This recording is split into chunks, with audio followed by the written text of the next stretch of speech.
అమ్మ ఆదర్శ committee chairman పెద్దలు అక్క గుండమైన కలమ్మ గారికి, ఈ కార్యక్రమానికి ముఖ్య అతిథిగా విచ్చేసినటువంటి మన ఆకాశ్ ప్రజా ఫౌండేషన్ చైర్మన్ యువ నాయకులు మన దుబ్బాక ఆకాశ్ రెడ్డి గారికి, అలాగే మా మిత్రుడు మహాజన్ గారికి, ఈ కార్యక్రమానికి విచ్చేసిన వినోద్, జంగారెడ్డి బావ, సురేందర్ రెడ్డి, అలాగే ప్రవీణ్, రాజు, బద్రి బాలరాజు, మహేష్, చింటూ అందరికీ కూడా పేరు పేరున నమస్కారాలు తెలియజేస్తూ, ఇప్పుడు మన మేడం గారు చెప్పినట్టు ఈ పాఠశాలకు గతంలో ఈ రేవంత్ రెడ్డి ప్రభుత్వం, కాంగ్రెస్ ప్రభుత్వం రానప్పుడు టీఆర్ఎస్ ప్రభుత్వంలో 10 సంవత్సరాల నుంచి కూడా అంతకుముందున్న స్కావెంజర్ అటెండర్కు జీతాలు రాక మరుగుదొడ్లు కూడా అస్తవ్యస్తంగా ఉండి చాలా ఇబ్బందికరంగా ఉండేది.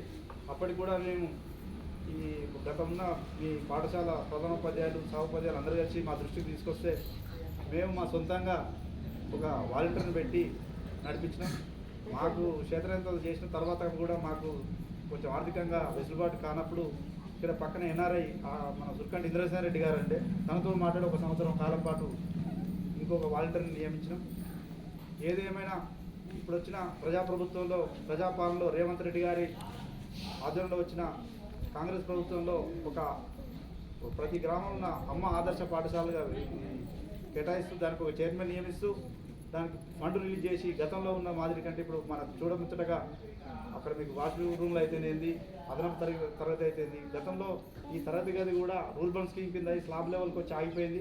మళ్ళీ మేము మా స్థానిక శాసనసభ్యులు రాజగోపాల్ రెడ్డి గారి దృష్టికి తీసుకుపోయి వారి ద్వారా కలెక్టర్ గారికి చెప్పించి ఇది డిజిటల్ క్లాస్ కొరకు మళ్ళీ యుద్ధ ప్రాతిపదికన ఈ భవనం కూడా పూర్తి చేసేందుకు మేము మా శాయశక్తులకు కృషి చేశాం మేడం. ఇంకో విషయానికి వస్తే ఇప్పుడు మన పాఠశాలకు సరైన ప్లేగ్రౌండ్ లేక చాలా ఇబ్బందికరంగా ఉంది సార్. ఇప్పుడు మీరు ఇక్కడ ఉన్న కాంపౌండ్తో పాటు పక్కన ఉన్న దాన్ని కూడా పిల్లలకు ఆటస్థలంగా వాడుకోండి. ఎందుకంటే అది ఎవరిది మన గ్రామసభకు సంబంధించిన భూమే. కాకపోతే అంటే కాంపౌండ్ లోపల ఉంటే బాగుండేది, కానీ మనకు అవకాశం లేదు కాబట్టి ఉన్నదాన్ని వాడుకోవాల్సిందే మీకు తెలియజేస్తూ, ఇప్పుడే చెప్పారు మన ఆకాశ్ రెడ్డి గారు తన ప్రజా ఫౌండేషన్ నుంచి కూడా ఎన్నో సామాజిక కార్యక్రమాలు చేశారు. మన స్కూల్ కూడా ఈ ఉపాధ్యాయుల సూచన మేరకు వారికి ఏమేమి అవసరం ఉన్నాయో మీరు పెద్ద మనసు చేసి మీ ప్రజా ఫౌండేషన్ నుంచి కూడా ఈ స్కూల్కు మీ వంతు సహకారం అందించవలసిందిగా కోరుతూ, అలాగే మన గ్రామంలో యువత చాలా ఉంది. కాకపోతే ఏంటంటే మా విలేజ్ ఏంది మేడం అంటే ఎడ్యుకేషన్గా చాలా వెనుకబడి ఉంది. నేను కూడా ఈ పాఠశాలలో చదువుకున్న విద్యార్థిని. పొద్దున్న లేస్తే మా దగ్గర ఎక్కువ భవన నిర్మాణ కార్మికులు ఉంటారు. చదువుకొని ఉన్న విద్యావంతులు చాలా తక్కువ ఉన్నారు.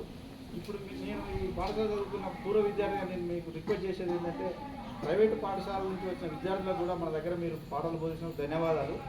అలాగే ప్రైవేటు పాఠశాలలో మోజులో పడి ఏమవుతుందంటే ప్రైవేట్ పాఠశాల చదువు చెప్పే టీచర్లంతా ఇంటర్మీడియట్ డిగ్రీ ఫెయిల్ అయిన వాళ్ళే ఉంటారు. ప్రభుత్వ పాఠశాల అంటే వారు ప్రభుత్వం ప్రవేశపెట్టిన టీచర్ ఎగ్జామ్ పాస్ అయ్యి ఎంఎస్సి, బీఈడి ఇవి చేసి వాళ్ళు టీచర్గా పర్ఫెక్ట్ అయినాకైతే వాళ్ళకి ఉద్యోగం వస్తుంది. మీరు కూడా పిల్లలు ఈనాటి ఈ నేటి బాలే రేపటి పౌరులు అన్నందుకు మీరు తెలుసుకోవాల్సిన అంశం ఏంటంటే ప్రైవేటు పాఠశాల ఏమైనా సోపుటపోయి ఉంటుంది. ఆడ మీకు చదువు చెప్పే టీచర్లు అందరూ ఇంటర్మీడియట్ డిగ్రీ చదువుకున్న వాళ్ళు ఉంటారు. మేడం కానీ సార్ కానీ వాళ్ళు ఎంఎస్సి, బీఈడి, పీజీ చేసిన వాళ్ళు చెప్పే పాఠాలు మీకు ప్రభుత్వం పర్ఫెక్ట్గా ఇప్పుడున్న కాంగ్రెస్ ప్రభుత్వం డిజిటల్ క్లాస్ కూడా మీకు తెస్తుంది. మీరందరూ కూడా శ్రద్ధగా టీచర్లు చెప్పిన మాట వింటూ రేపు ఒక్కొక్కరు మీకు ఆలోచన ఏముంది, టీచర్ అయితే కొంతమంది, ఇంజనీర్ అయితే కొంతమంది, డాక్టర్ అయితే కొంతమంది, పోలీస్ అయితే కొంతమంది రాలేరా మీ దాంట్లో? పోలీసులు ఎంతమంది అవుతారు మీ దాంట్లో? ఇంజనీర్లు ఎంతమంది అవుతారు? ఇంజనీర్లు, డాక్టర్, వెరీ గుడ్. కాబట్టి మీరు కూడా ఒక మంచి లక్ష్యంతో పనిచేసి భవిష్యత్తులో ప్రభుత్వ పాఠశాల సర్కారు బడి అంటే మామూలు పాఠశాల కాదు.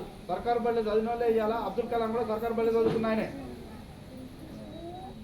సర్కారు బడిలో చదువుకున్న వాళ్ళు పెద్ద పెద్ద స్థాయిలో ఉన్నది ఈ రోజు నాడు. ప్రైవేటు పాఠశాలలంతా మనం కూడా పిల్లల తల్లిదండ్రులకు, పేరెంట్స్ కూడా చెప్పేది ఏంటంటే ప్రైవేట్ పాఠశాల మోజులో పడి ప్రభుత్వ పాఠశాల నిర్లక్ష్యం చేయవద్దని కోరుతూ నాకు ఈ అవకాశం ఇచ్చిన ఈ టీచర్ బృందానికి కూడా నమస్కారం తెలియజేస్తూ ముగించుకుంటున్నాను.